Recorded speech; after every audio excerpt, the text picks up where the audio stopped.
Ladies and gentlemen, I keep trying to figure out what is the best INART figure thus far, because it seems like they're getting better and better with each release. And with this Harry Potter, it is no exception. This is one of the best figures I've ever owned.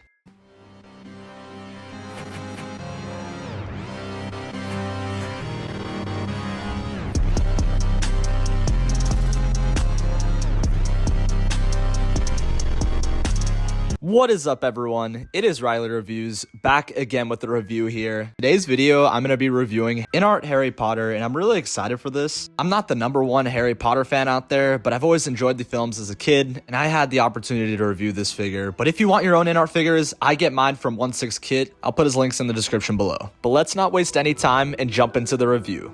So the assembly is actually fairly simple for this figure. All you have to do is peg the head onto the body, and it is a magnet slit. You're going to hear it pop in like that. We'll dive into that head sculpt in just a bit, but here is the body, and it feels, first impressions, extremely lightweight, which makes sense. Obviously, it is a child figure, and INART had to make a specific body for it. What's really nice about this figure, though, is that it has very different display options, including the school outfit where you can take off the cloak, and I had no problems with the proportions, even taking the cloak off. It still looks fairly accurate to the film, and everything's sitting so nicely. Quickly going over articulation, you can see the head can move to the left and right very nicely, but since it doesn't have a split cut at the neck, you don't get a ton of wiggle room when going up and down. It is a good trade-off to have that seamless neck, but let me know what you prefer. Now, what's really cool about INART is that they craft custom bodies per release. I don't know if this is going to be the same as Ron, but we'll have to wait and see for that. The articulation is very solid, though. For obviously being a smaller figure, it feels like you can do a lot here, especially around the chest and abdomen. Not sure why you'd want a Harry Potter child figure bent like this, but anyways,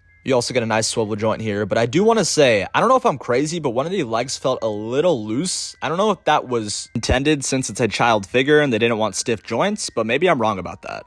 Now, this is what you've all been waiting for, the head sculpt of Harry Potter, and honestly, it looks pretty close to perfection. The rooted hair, minus a couple strands that I can fix, looks excellent. And, I mean, that's Daniel Radcliffe. That is like 95% him. At every angle, you can see the actor when he was a little kid, and it's just so crazy to see. I wonder if bro knows he has a figure of him as a 12-year-old. But yes, I took the risk. I took the back head sculpt off because I want to move the eyes. I definitely need to do some poses with it, and I want to showcase to you how scary it was to do this, but I got it done. Just a disclaimer though, when you do this, do not expect the hair to stay in the same shape when it came out of the box, because yes, this will mess with it and you'll have to style it yourself. But yeah, once fully getting it off, it was a little scary, but it happened, and I have some thoughts about the peg system since I'm not crazy about it. I'm going to dive into that, but I moved the left eye a little bit to the left since I feel like he looked a little cross-eyed. Hopefully I made it perfect because it is so damn hard to make INART eyes look perfect for some reason, and I'm going to talk about that later. But you can see some strands I'm trying to fix with a styling brush, and this is how it looks when putting the sculpt back on. Now, since INART puts so much product in the hair, I'm not willing to move it to show the scar, but it is there under the hair.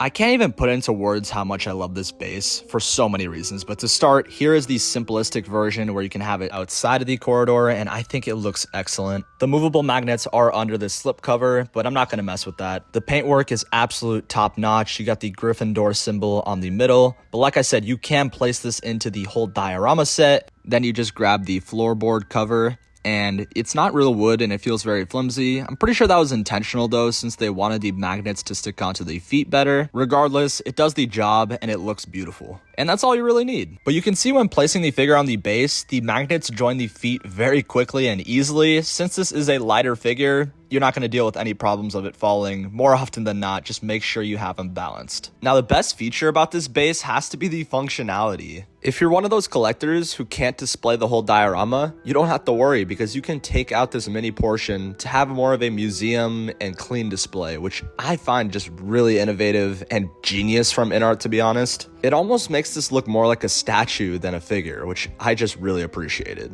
But let's move on to the assembly of the diorama, which is right here. You have to actually place these pieces in. Very simple. This one isn't a magnet. You just push it in and wedge it, but the other two pieces are magnetized and held very strongly, honestly. Just make sure it's all flush and you'll be all good to go. But we can't forget about Hedwig. This is one of the coolest features about this base. You can actually peg Hedwig into the top left of the stone, and I absolutely love this. It plays into that story that Hedwig is always looking out for Harry, and I was just really appreciated and astonished by the work and craftsmanship of this base. They truly did dedicate so much time and effort, and it plays into the price because this is an expensive piece. And from top to bottom, INART puts so much detail into this. The back walls are made of real fabric. The stair and windows add to a three-dimensional effect. There's not much more I can say. This base is almost perfect. But believe me when I say this base takes up real estate. The depth and width is pretty crazy, so just make sure to keep that in mind.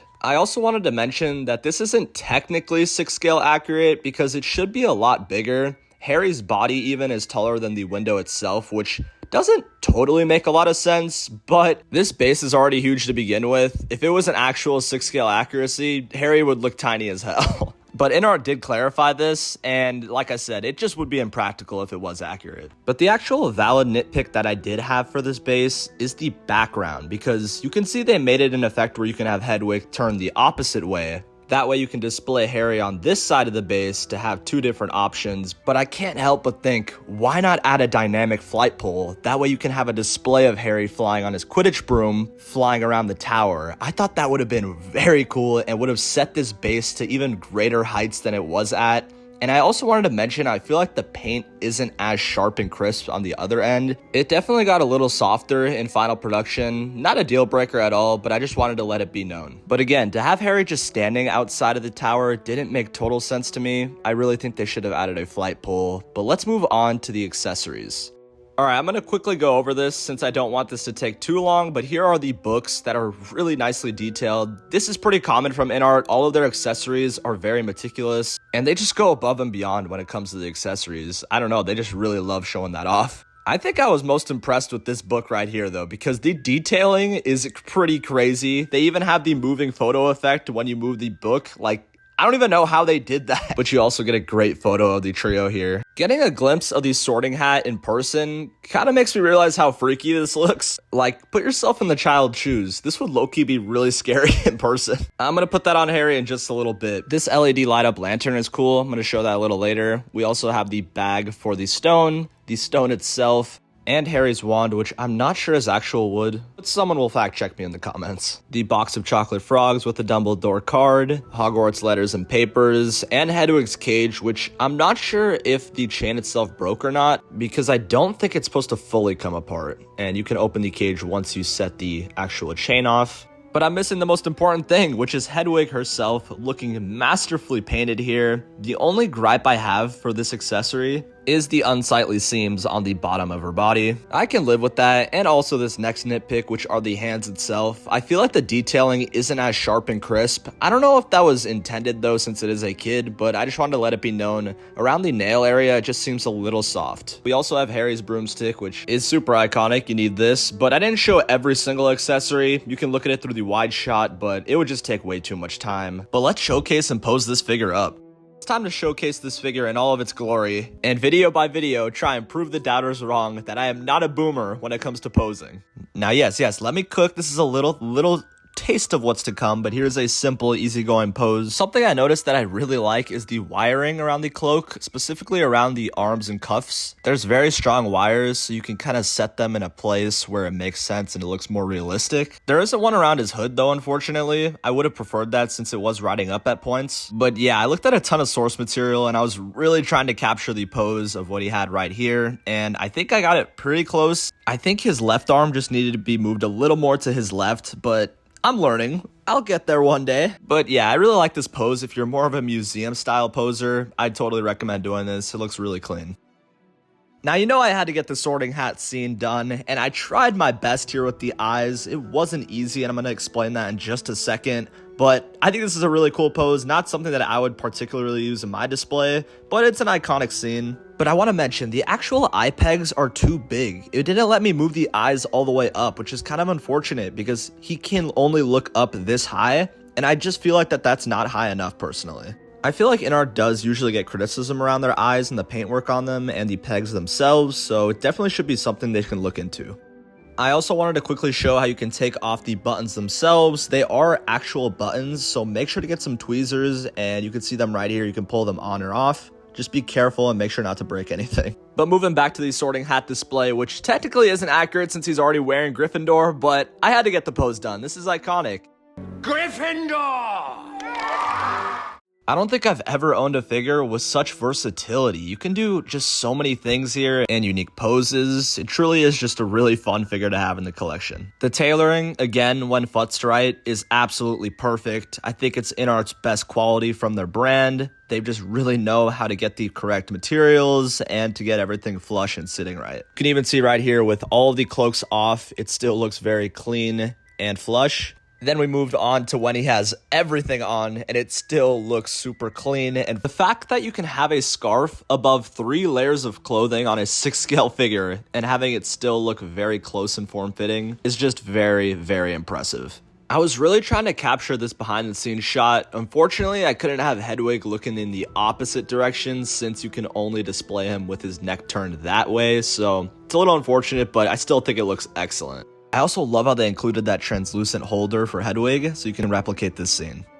And here's the more simplistic way to display Harry, even though he's covered in almost everything, but you get with what I'm saying. For being a smaller figure, Harry still holds some great shelf presence. Reviewing this figure makes me want to head to Universal Studios so badly and go on the Hogwarts rides. And just look at the detail around the eyes of Hedwig. It's kind of crazy.